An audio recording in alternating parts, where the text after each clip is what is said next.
So work energy इन power में सबसे पहली डेफिनेशन आती है द डेफिनेशन ऑफ वर्क। देखिए वर्क डन क्या चाहिए।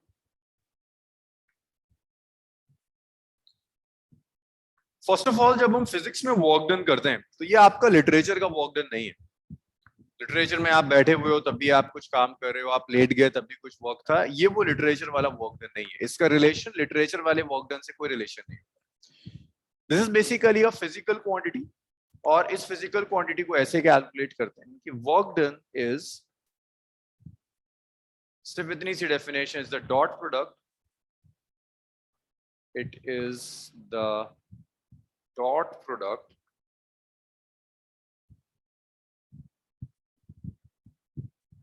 of force and displacement।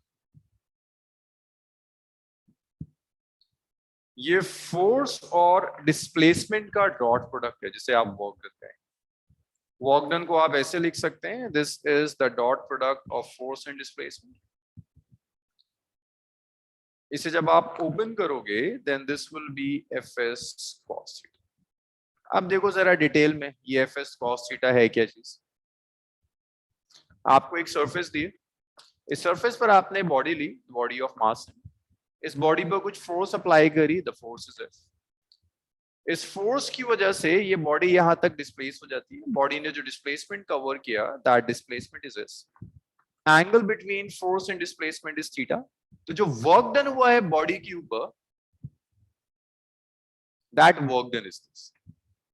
So here theta is angle between force and displacement। so ये force और displacement इन दोनों के बीच का एंगल है which is theta। Work done dot product के बाद आ रहा है so it's a scalar। SI unit joule होगी, SI यूनिट इज जूल। जब आप यहां CGS कैलकुलेट करोगे सो CGS यूनिट विल बी अर्ग। जब आप जूल और अर्ग में रिलेशन देखेंगे सो 1 joule is 10 raised to the power 7। सो ये है जूल और अर्ग का relation, 1 joule 10 raised to the power 7 अर्ग।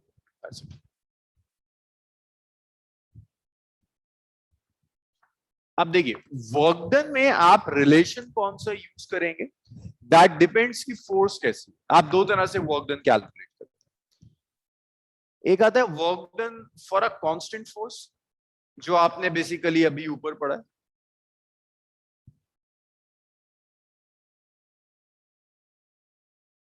अगर कांस्टेंट फोर्स है तो वर्क डन का एक्सप्रेशन यही होगा, इट्स एफ डॉट एस और this is F S cos theta.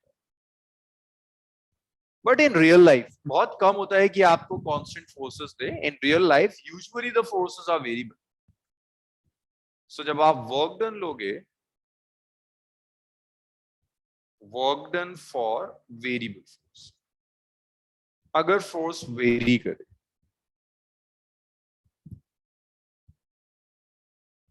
सो अगर मैंने आपको कोई वेरिएबल फोर्स दे दी, वेरिएबल फोर्स के लिए वर्क डन का एक्सप्रेशन होगा it's integral of F dot dx.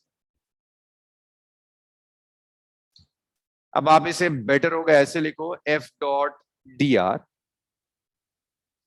और ये R1 से लेकर R2 तक जा रहा है। अब ये dr is a small displacement, ये डिपेंड करता है कि आप 1D लेकर जा रहे हैं, 2 डायमेंशनल में लेकर जा रहे हैं या 3 डायमेंशन में लेकर जा रहे हैं। अगर आप बॉडी को 1 डायमेंशन में लेकर जा रहे हो तो आप लिख सकते हो कि आपका जो dr होगा this could be written as dxi cap. अगर ये x एक्सिस के अलोंग जा रही है, y एक्सिस के अलोंग जाती तो dy कैप लिख सकते थे, z एक्सिस के अलोंग जाती तो आप इसे dz k कैप लिख सकते हो। अगर ये बॉडी 2 डायमेंशनल में मूव कर रही है तो आपका जो dr होगा it's dxi cap plus dy j cap. अगर यही बॉडी 3 डायमेंशन में मूव करना शुरू कर दे तो आप लिखोगे dxi cap plus dy j cap plus dz k cap. ये रिलेशंस मैंने स्टार्टिंग में इसलिए डिस्कस कर लिए कि जब हम न्यूमेरिकल्स करेंगे, मतलब आपसे कोई नहीं पूछने वाला व्हाट इज वर्क डन, जब हम न्यूमेरिकल सॉल्व करेंगे तो न्यूमेरिकल देखकर आपको डिसाइड करना है whether this is the case of constant force or a variable force, or accordingly if it is variable then you will decide whether it's 1D 2D or 3D, फिर accordingly आप relations use करेंगे। और इसको भी जब आप further highlight ही करो, चलो इतना लिखो फिर स्टार्ट करो। न्यूमेरिकल से ही स्टार्ट करेंगे, वर्क डन पर आपको न्यूमेरिकल सॉल्व करने आने चाहिए। जो जो डाउट्स हैं इसमें मुझे बताते चले जाइए। वर्क एनर्जी इन बार इज छोटा टॉपिक, इसमें एक बड़ा टॉपिक है वर्टिकल सर्कुलर मोशन जो ऑलरेडी आपने कर लिया।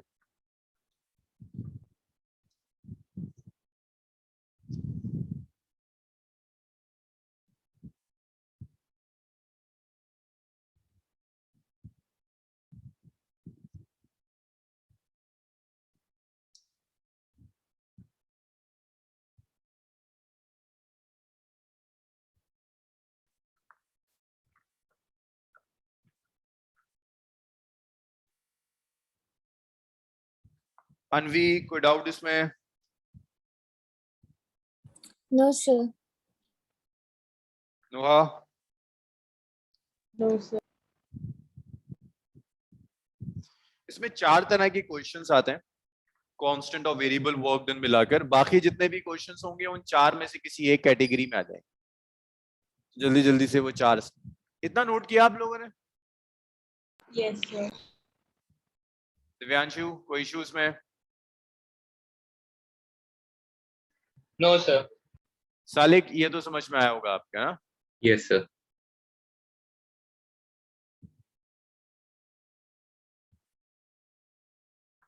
चलिए इसको भी लिखिए।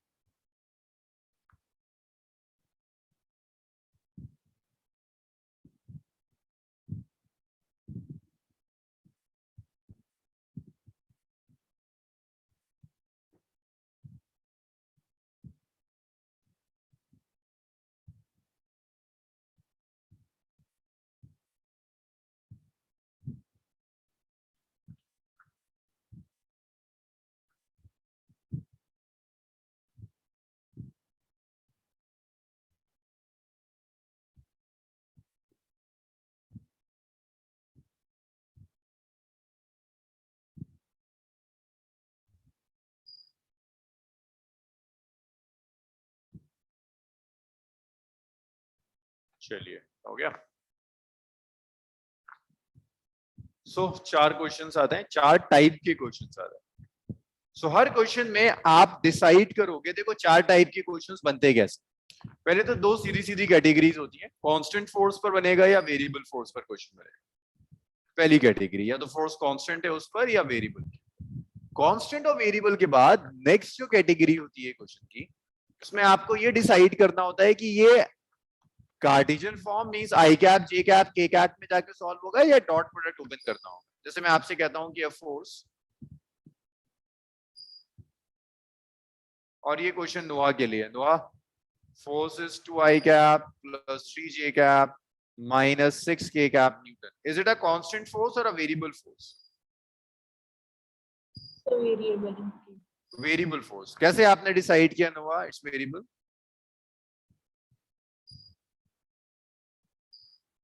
Because we have components. इसमें बताओ मुझे कौन सी टर्म है जो वेरी कर रही है, जो नंबर्स हम यूज कर रहे हैं ऐसा क्या है जो वेरी कर रहा है?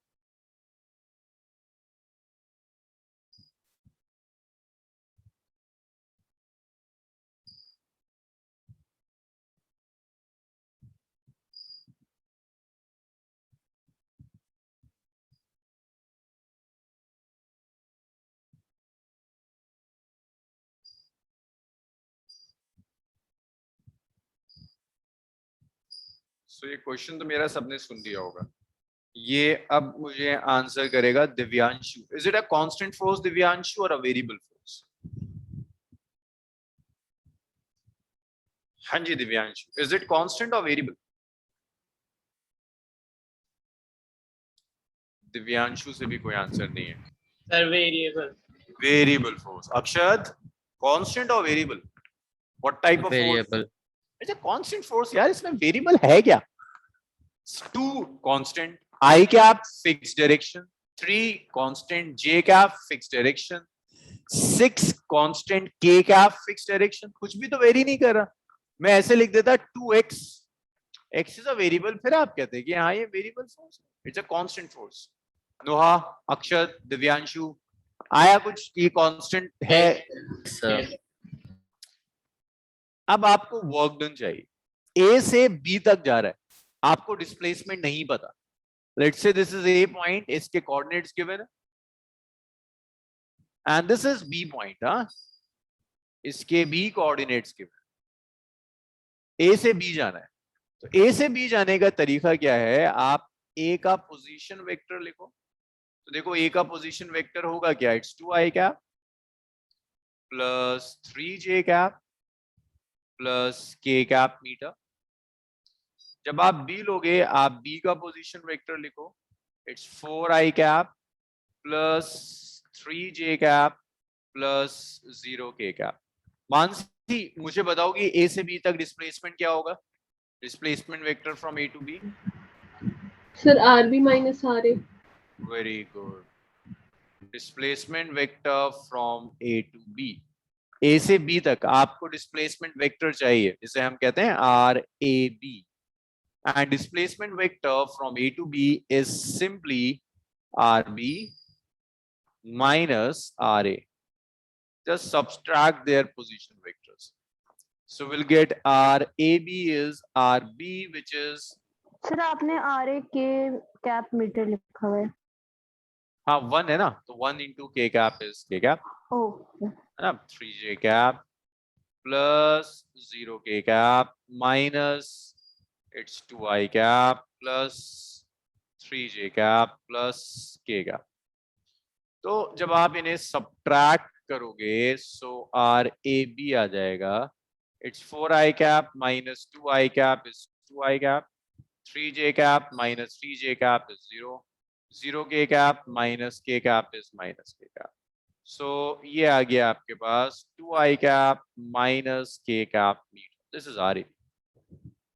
अब देखो यार, अगर RAB मिल गया आपको, तो फोर्स भी पता है आपको. ये फोर्स भी नोन है, RAB भी नोन है, तो वर्क डन आ जाएगा. आई थिंक इट्स इजी ना, है ना. वर्क डन आ जाएगा F डॉट RAB.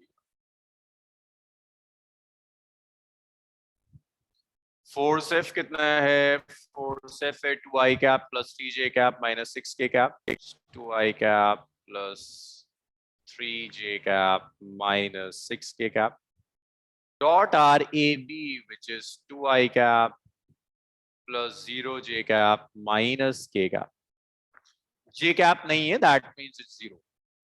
अब जब हम डॉट लेते हैं तो देखते हैं किस किस को याद है. नम्रा, डॉट कैसे लेंगे इन दोनों क्वांटिटीज का? यस नम्रा, डॉट प्रोडक्ट कैसे लोगे इन दोनों क्वांटिटीज?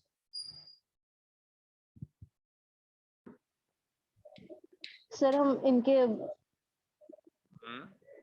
कांस्टेंट टर्म ले लेंगे और उन्हें मल्टीप्लाई करके प्लस Very माइनस के हिसाब से कर देंगे. कोएफिशिएंट्स मल्टीप्लाई कर देंगे. i कैप का कोएफिशिएंट 2, i कैप का coefficient 2, so just multiply them.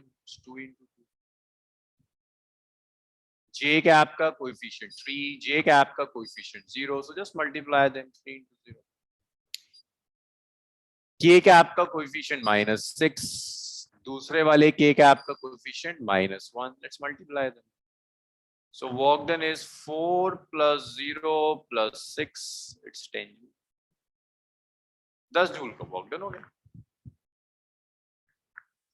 So simple most problem on constant force. इससे इजी क्या देगा बताओ, जल्दी से लिख लो इसे. एक और देखते हैं प्रॉब्लम, वहां भी आप डिसाइड करोगे वेदर इट्स कांस्टेंट और वेरिएबल. अब तो तुम बड़े हो गए हो, तुम लोग इंक्लाइंड प्लेन वगैरह सब समझते हो.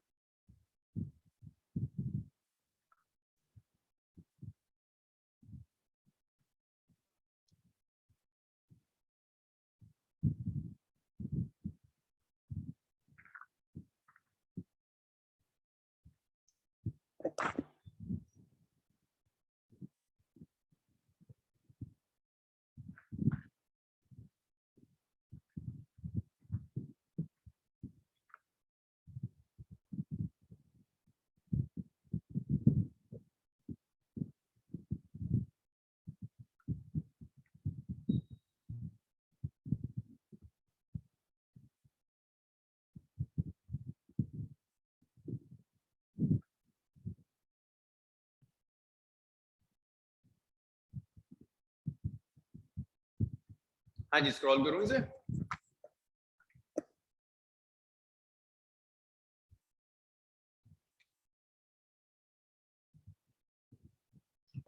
Scroll down, please.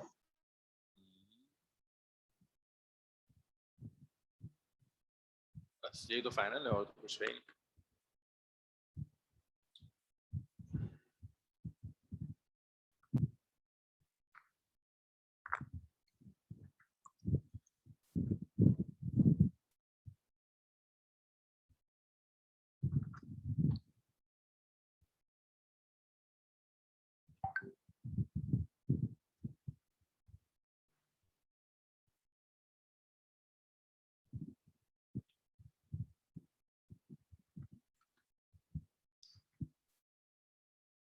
हाँ जी, लिख लिया आप लोगों ने। नेक्स्ट क्वेश्चन देखो। हाँ, इसके बाद next question.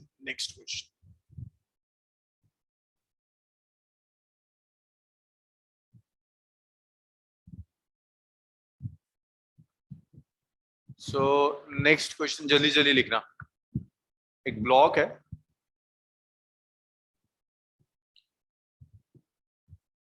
a block of mass 10 kg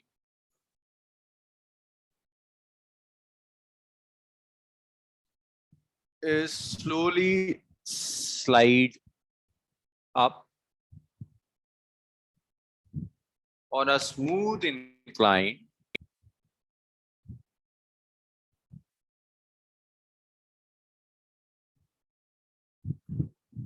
of inclination 30 degree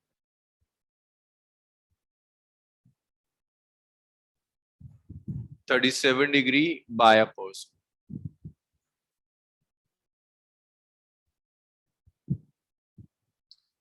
Calculate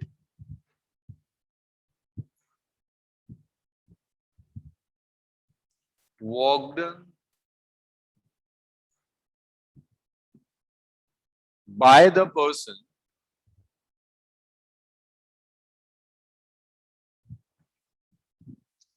in moving the block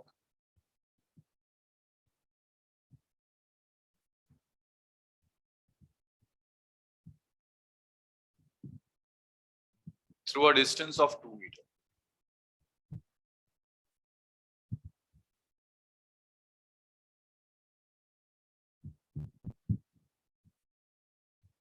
If driving force is applied.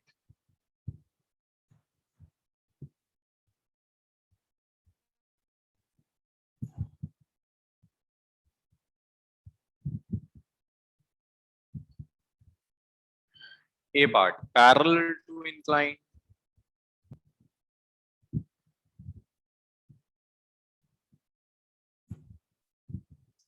in horizontal direction.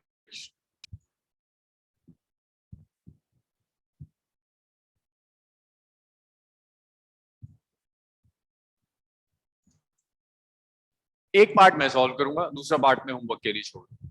इसे क्वेश्चन लिख लो प्लीज, फिर स्टार्ट करते हैं।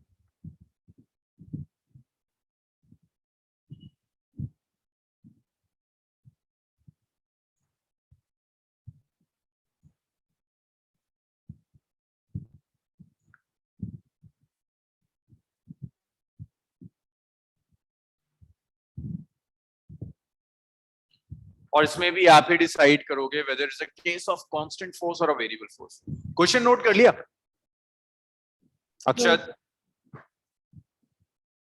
Yes sir. ओके, जल्दी कर लो, किसी ने नो कहा था, जल्दी से नोट करो, फिर इसे देखते हैं whether this is case of constant force और is a case of variable force क्या है।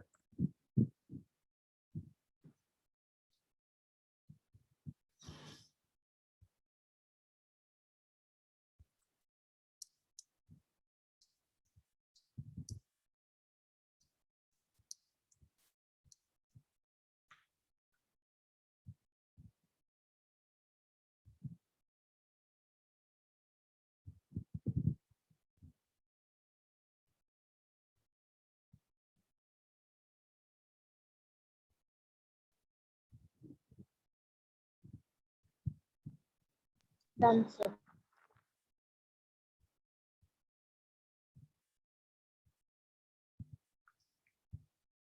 So देखो ब्लॉक है, मास है ब्लॉक का 10 kg, इंक्लिनेशन है 37 डिग्री, ऊपर लेकर जाना है 2 मीटर से, ड्राइविंग फोर्स अप्लाई करनी है पैरेलल टू इंक्लाइन।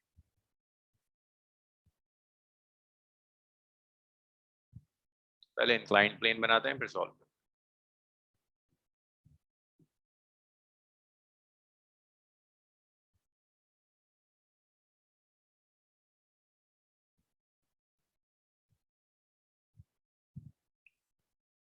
सो ये आपका इंक्लाइंड प्लेन है, this angle of inclination is 37 degree.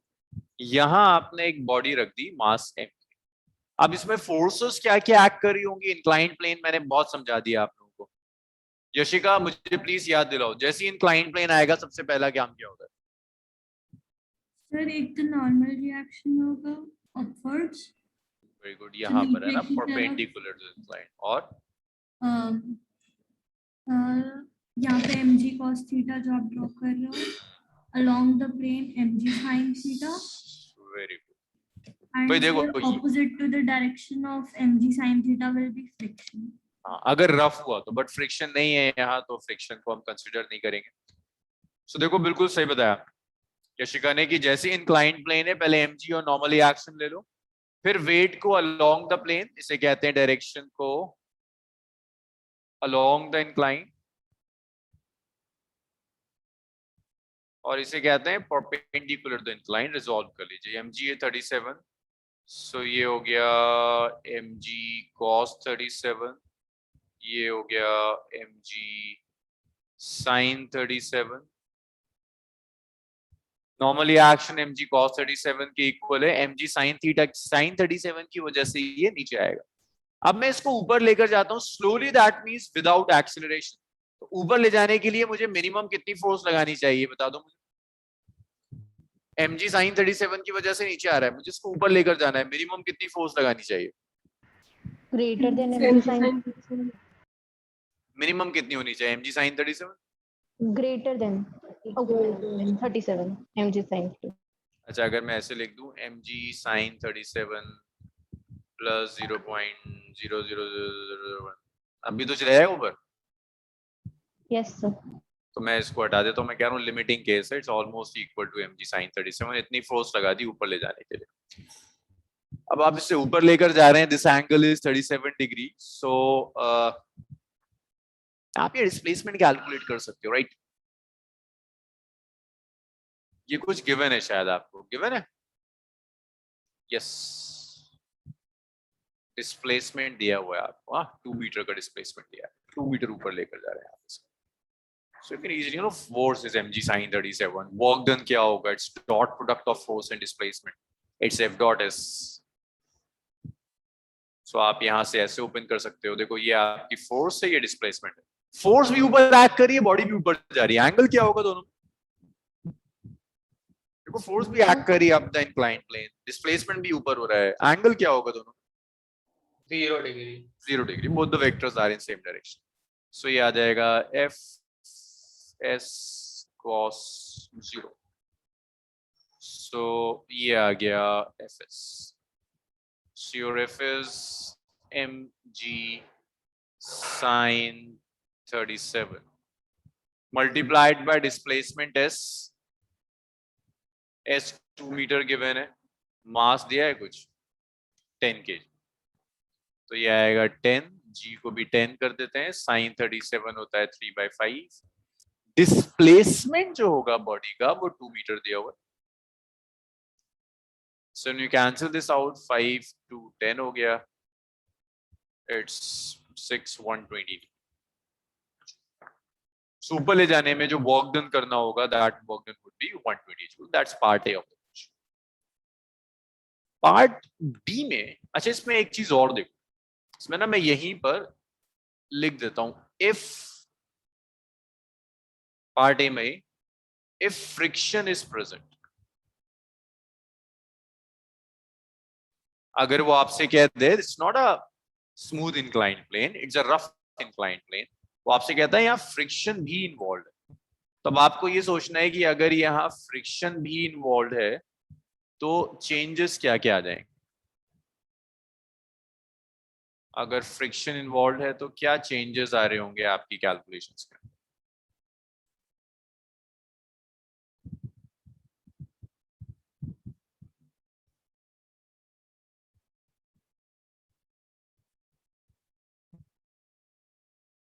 सो देखिए, अगर यहाँ फ्रिक्शन भी प्रेजेंट है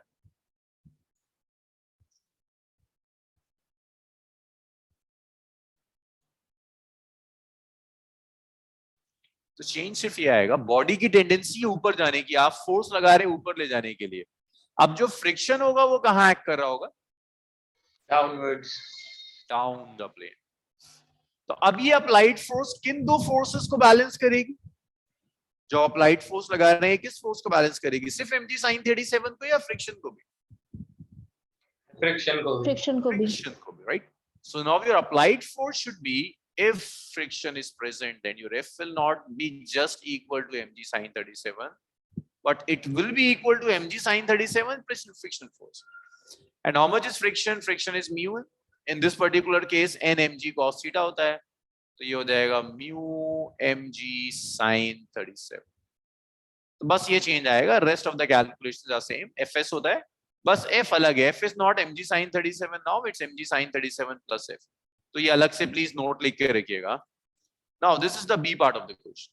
अगर बी पार्ट में कह रहा है, दैट मींस बी पार्ट में फोर्स हॉरिजॉन्टली लगाने को कह रहा है. सो बी पार्ट अगर मैं आपको यहाँ बताऊं तो ये जो फोर्स ऊपर ऐसे लगा रहा है ना, वो कह रहा है फोर्स ऐसे लगाने. ऐसे लगाओगे तब भी तो ऊपर जाएगा धीरे धीरे. कह रहा है ये फोर्स आपने अप्लाई करी है, आप कैलकुलेट कीजिए. बी पार्ट का मैंने हिंट दे दिया, आंसर भी मैं बता रहा हूँ 120 जूल है. कैलकुलेट आप. So this was again a case of constant force. यहाँ भी जो फोर्स एक्ट कर रही है that is a constant force, कोई वेरिएबल नहीं है, कोई वेरिएशन नहीं है. Good, note it down. Question तो लिख लिया था सर आपने. ड्राइविंग फोर्स का मतलब क्या होता है? एक्सटर्नल फोर्स जो ऊपर लेकर जा रही है, जो डिराइव करा रही है, ऊपर लेकर जा रही है, that external force. Okay.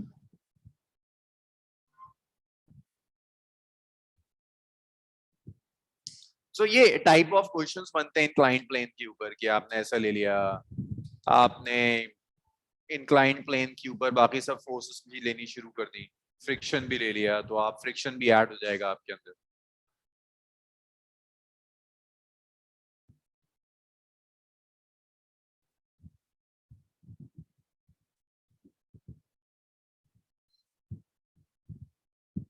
Sir जो आपने अभी नीचे फ्रिक्शन वाला बताया, आपने उसे एन एम जी साइन 37 क्यों लिया? cos 37 लिया. Oh sorry, cos.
स्क्रॉल करूं इसे फर्दर?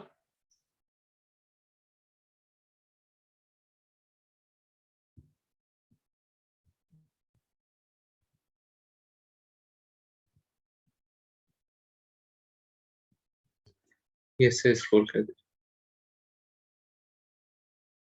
बी पार्ट आपको होमवर्क. इसके बाद एक क्वेश्चन और करेंगे. हर क्वेश्चन में आपका दिमाग ऐसे ही चलना चाहिए कि जो कांस्टेंट फोर्स और वेरिएबल फोर्स, दोनों फोर्सेस के लिए सॉल्व करने के मेथड्स अलग अलग. इतना लिखो, फिर नेक्स्ट करते हैं.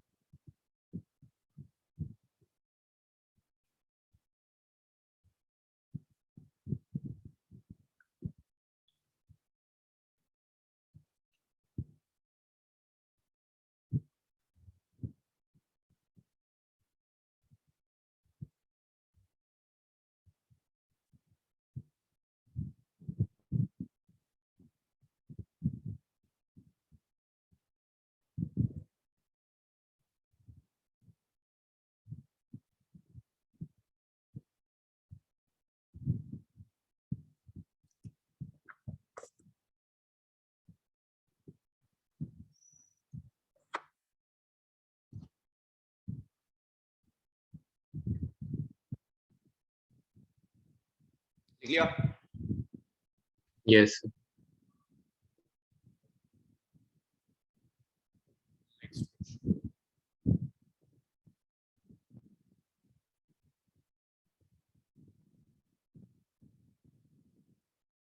We have a force F is equal to 6x I cap plus 2y j cap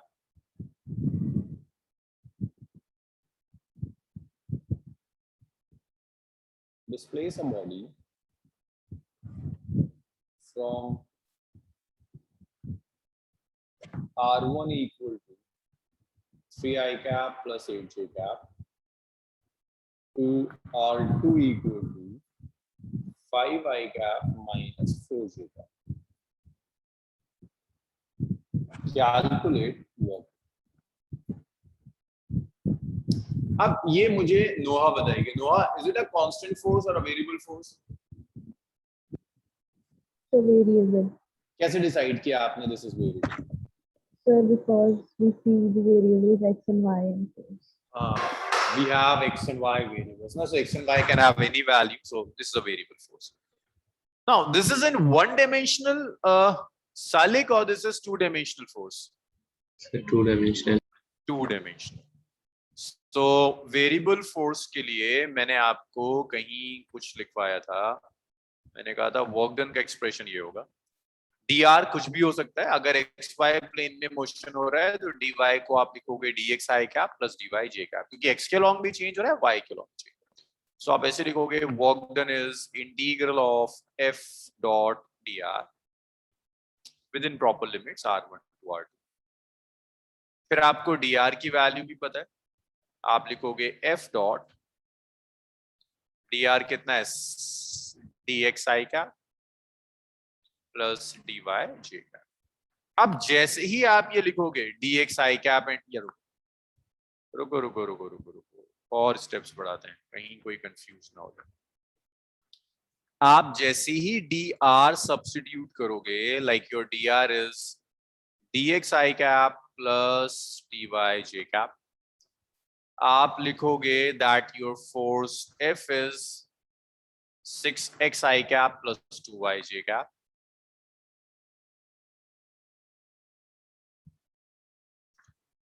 अब आपको ये पता चल गया कि ओके अब आपका dr x और y में ब्रेक हो गया. So you should have limits in terms of x and y. So we have 6x I cap 2y j cap dot dx I cap dy j cap x3 हो गया, r5 हो गया. इसे आपने 3 से 5 कर दिया. y आपका 5 से नहीं सॉरी y 8 से -4 जाएगा. इनिशियल 8 है, फाइनल माइनस. ऐसे आपके लिमिट चेंज करेंगे. अब आपका फिर से वही काम है, बस एक स्टेप बढ़ जाएगा. डॉट प्रोडक्ट जैसे आप पहले लेते थे वैसे ही लोगे, एक स्टेप बढ़ेगा and that is integral. Integrate और करना होगा. सिंपल सा इंटीग्रेशन आता है, कोई बड़ा टफ इंटीग्रेशन तो यूज होता भी. It's integral x equal to 3 to 5. It's integral y is equal to 8 to -4. तो जब आप इसका डॉट लोगे, i कैप का कोफिशिएंट 6x, i कैप का coefficient dx, you will write this as 6x dx. j cap का coefficient 2y, j cap का coefficient dy, so this is 2y dy. Work done का expression आ गया. अब x और y अलग अलग हो गए, इसको दो अलग अलग इंटीग्रल में ब्रेक कर दीजिए. एक इंटीग्रल है x is 3 to 5 6x dx. दूसरा इंटीग्रल है y is 8 to -4 2y. अब एनसीईआरटी में सारे क्वेश्चंस में ना एक वेरिएबल दिया है, मतलब मैंने तो आपको दो वेरिएबल में करा दिया, उसने सिर्फ एक वेरिएबल दिया, या तो x देता है या y देता है. But if you can solve for 2 variable, then 1 variable would be easy. 6 अलग हो गया. X को आपने integrate किया, so that's x square by 2. Limit is from 3 to 5 plus 2. आपने integrate किया, it's y square by 2. Limit is from 8 to minus 4. So आपका work done आ गया, it's 6 by 2. It's 5 square minus 3 square plus it's 2 by 2. It's minus 4 square minus 8 square. So work done is 3. It's 25 minus 9 plus it's 1 is 16 minus 64. So work done is 3. 25 minus 9 is 14 और एक 15. ये कितना आ जाएगा? 64 में से आप 16 निकाल दीजिए, माइनस 48 बचेगा. सो वर्क डन आ गया माइनस ऑफ 3 जूल. ये 45 हो जाएगा, माइनस 48 माइनस 3 जूल का वर्क डन. सर वो 16 होगा. Sir, 16 हो गए. Sir 3 25 into minus 16. 3 into 16. कहाँ पे? ये 3 into 16 work done is equals to second 3. Last step. अच्छा ये अच्छा ये तो 0 आ गया. Yes sir. ये तो 0 आ गया.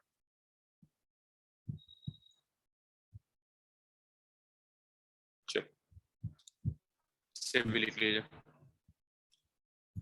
तो वेरिएबल फोर्स में ऐसा आ जाएगा. मैंने 2 डायमेंशनल दिया था, हो सकता है कोई आपको 3 डायमेंशनल दे दे. तो आई क्या जे कैप के साथ एक के कैप और आ रहा होगा. मिक्सड अप कराने का रीजन ये, देखो अब तक आप बहुत बच्चे थे, अब आप बहुत बड़े हो गए. हाफ ईयरली देने के बाद अब आपको सब आता है, सारा बेसिक अब आपको आता है. अब आपको एक एक टॉपिक नहीं, मल्टीपल टॉपिक मिक्स करके सिखाया जा सकता है. तो क्वेश्चंस का सिलेक्शन आपको करना होता है. आपको देखना है क्वेश्चन और डिसाइड करना है कांस्टेंट है वेरिएबल है. कांस्टेंट तो डायरेक्टली डॉट प्रोडक्ट से हो जाएगा, but if it is variable तो इंटीग्रल्स भी इन्वॉल्व. लिख लीजिए फिर आगे बढ़ो.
इतना नोट कर लिया नोहा, नम्रा, Yes, sir.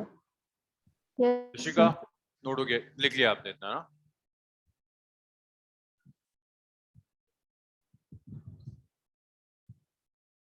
यशिका नोट किया इतना? Yes sir. चलिए अब मैं आपको एक प्रॉब्लम और दे रहा हूँ, उसके बाद फिर क्लास ओवर हो जाएगी. और नेक्स्ट क्लास में जब हम स्टार्ट करेंगे then will start with energies. Kinetic energy हुआ है. सो क्वेश्चन कहता है कि डिस्प्लेस, प्लीज साथ साथ लिखते रहना, टाइम नहीं होगा दोबारा कॉपी करने का. Displacement of a particle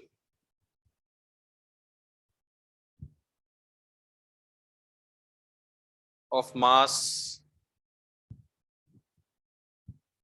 1 kg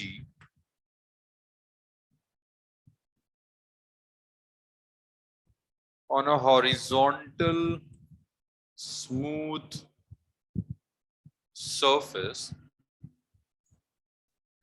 is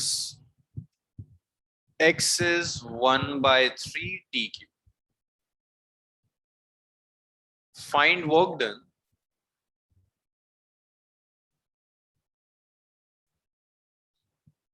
by external agent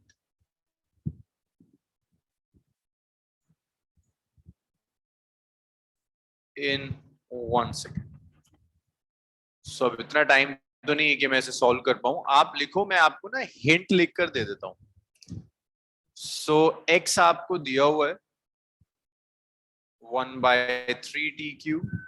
यहां से आप v निकाल सकते हैं dx/dt, और ये v आ जाएगा आपका t स्क्वायर. फिर आप a निकाल सकते हो, ये हिंट है, dv/dt, ये 2 आ जाएगा. लिखते जाओ, जल्दी जल्दी लिखते जाओ. वर्क डन होगा आपका इंटीग्रल ऑफ f dx, जिसे आप लिख सकते हैं it's integral of m a dx dt से यहाँ और dt से इधर मल्टीप्लाई कर दो. dx/dt को आप v लिख दो, तो ये आ जाएगा integral of m a v dt. मास पता है, एक्सेलरेशन कैलकुलेट कर चुके हैं, v रख देना, इंटीग्रेट कर देना 0 से 1 सेकेंड तक. Your answer should be 0.5. ये हिंट है, ये आप ट्राई करें. So the next class just एक ग्राफिकल मेथड सीखना है, but you already know graph. Like graph तुम बहुत डिटेल में जानते हो, तो अब कोई ऐसा ग्राफ नहीं है जो तुम्हें ना आता हो, तो बस लिख कर चला जाना है graph. So the next class will start with energy. So याद रखना, तुम्हारे fundamentals are over. Up to laws of motion जितना सीखा है, अगर उतनी फिजिक्स आपको आती है, तो फिर आगे जस्ट रिपीटेशन है उन्हीं कॉन्सेप्ट्स का. Friday Salik same time.